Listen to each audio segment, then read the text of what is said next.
Bonjour à toutes et à tous, ma team Kiffer, j'espère que vous allez bien. Aujourd'hui pour cette nouvelle vidéo, on se retrouve pour une vidéo pour parler de Paris-Roubaix.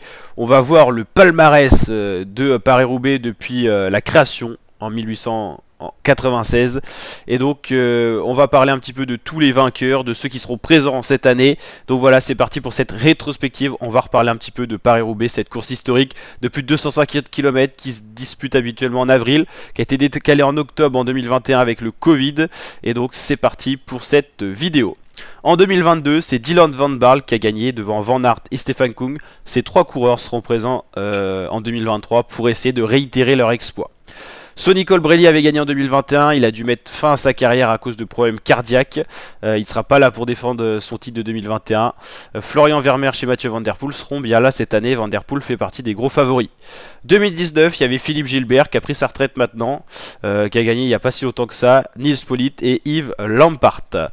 Lampaert et Politt seront bien là. 2018, c'était la victoire du Slovaque Peter Sagan qui sera là. Sylvain Dillier et Niki Terpstra. Terpstra lui a pris sa retraite, mais Dillier sera encore là cette année. 2017, c'était Greg Van Avermaet sous les couleurs BMC, Jelex Tibar et Langeveld. Ces trois coureurs seront là cette année. En 2016, c'était Heyman devant Boonen et Stannard. Là, c'est des coureurs qui sont plus dans les pelotons professionnels. Hein. Boonen et Stannard, ils sont plus là. De Genkolb en 2015, qui est encore là. Hein. Zdenek Tibar et Greg Van Avermaet, ces trois coureurs seront là également. 2014, Niki Terpstra, je crois qu'il a pris sa retraite. De Genkolb, Cancellara qui a également pris sa retraite. 2013, c'était Cancellara devant Van Mark et Terpstra. Tom Boonen, qui est le coureur récemment qui a gagné le plus Paris-Roubaix, on va le revoir, mais il a gagné 4 fois Paris-Roubaix allant de 2005 à 2012. 2011, c'était Jan van Summeren devant Cancellara et Tajlinski. 2010, c'était Cancellara, Thor Hushoff et Juan Antonio Flecha, des noms qui parlent, hein. Ça c'est les premières années où j'ai commencé à regarder le vélo. Tom Boonen, Pozzato et Thor Hushoff en 2009, Boonen une fois de plus Cancellara et Balan, Alexandre Balan pour la Lampre à l'époque en 2008.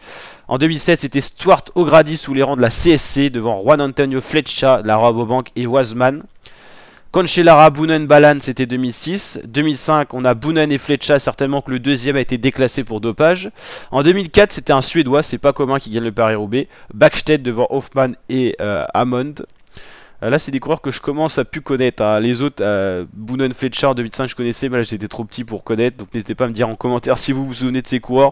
Van Petegem, Pierry et Kimov. Ah oui, Vladimir Ekimov, si ça, je m'en souviens. Bah, US Postal, peut-être. Ah non, peut-être. Ah si, ouais, c'est US Postal.